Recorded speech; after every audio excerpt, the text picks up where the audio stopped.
bawang itu mas, ini kan rame ya mas. Yang disebut kemarin presiden sempat menyebut pengupas bawang ini gajinya 700.000 per kilo. Nah, ini apakah memang ada kesalahan ataukah bawang dengan upah Rp700.000 per kilogram? Dosen pembimbing saya, Bapak Kasmujo. Tadi ada tadi. Ke depan Pak Kasmujo.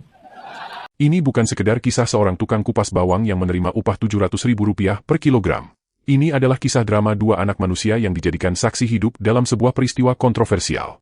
Ibu Susana demi MBG, sebuah program yang banyak menuai kritik, dan Kasmujo demi ijazah yang kontroversial. Sayangnya, drama yang dikemas tidak utuh, menyisakan cerita yang tidak usai dan bau amis yang menyeruak, memaksa mereka yang seharusnya bicara ikut menutup mulut. Jadi apa sebenarnya yang terjadi?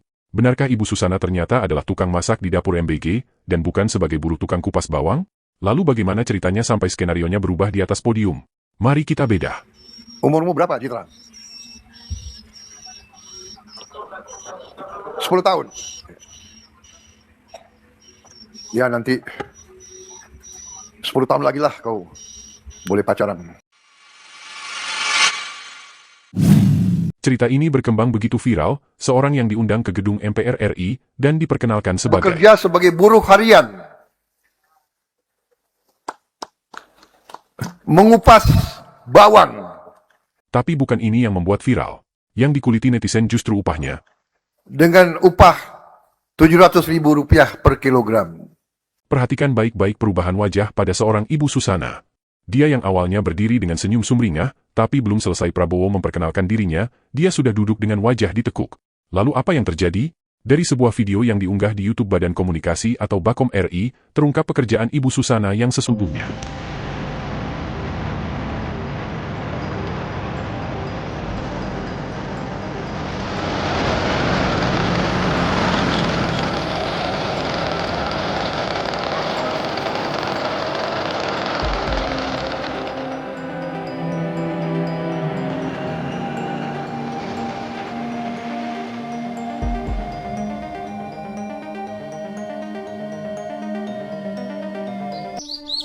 Nama saya Ibu Susana, usia 38 tahun.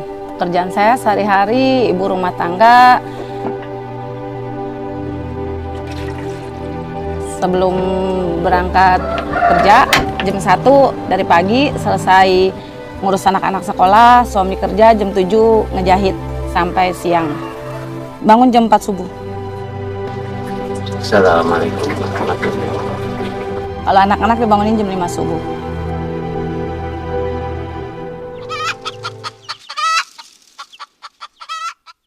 Ya, sehari-hari kerja bangunan.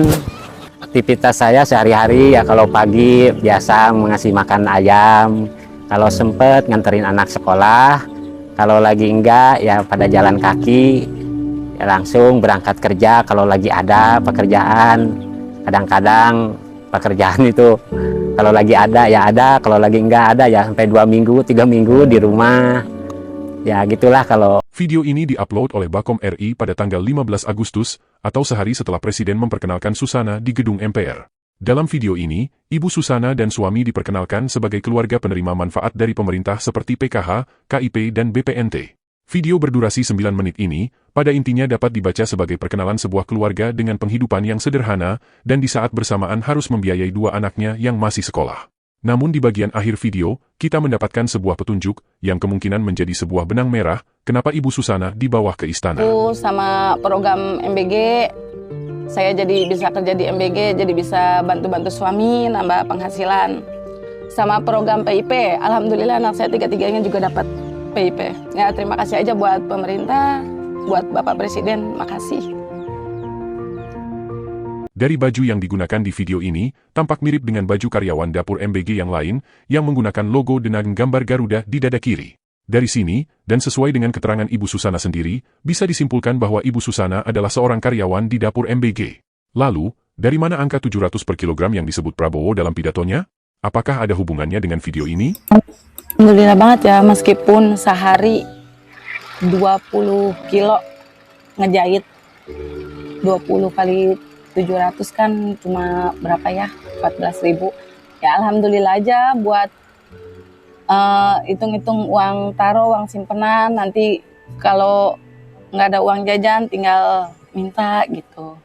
Nama Ibu Susana bercerita tentang kehidupan sehari-harinya sebagai tukang jahit. Dalam sehari, Ibu Susana bisa menjahit sampai 20 kg.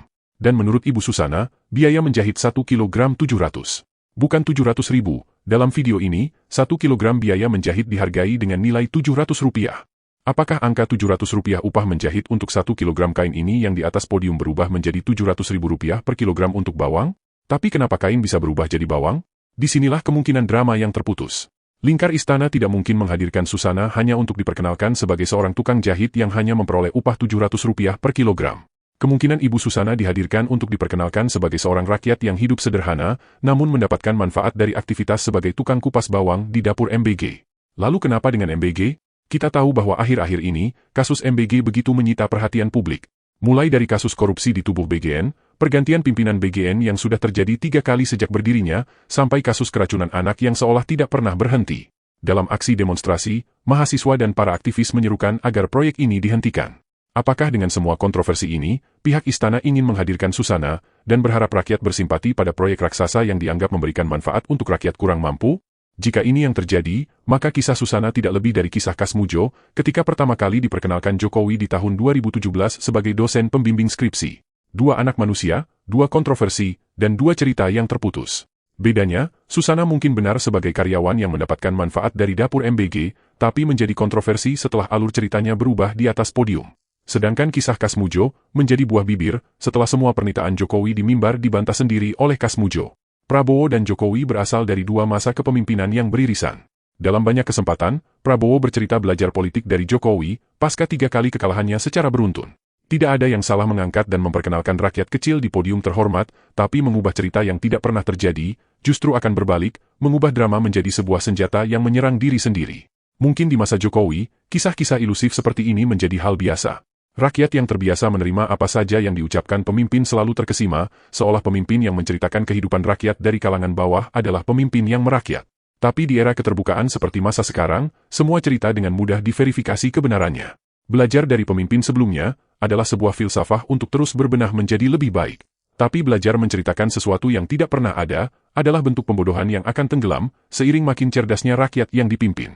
Lagi pula, sejak kapan orang tua, orang Indonesia yang katanya kental dengan adat ketimuran, mengajak anak sekolah berumur 10 tahun berbicara tentang cinta, atau seorang anak petani yang didorong giat bekerja agar bisa main ke diskotik. Petani kita harus bikin petani makmur. Jadi anaknya petani mau jadi petani. Seperti di Jerman di mana-mana. Dia kerja di ladang sore, dia naik mobil, dia ke disko malam-malam. Ya kan?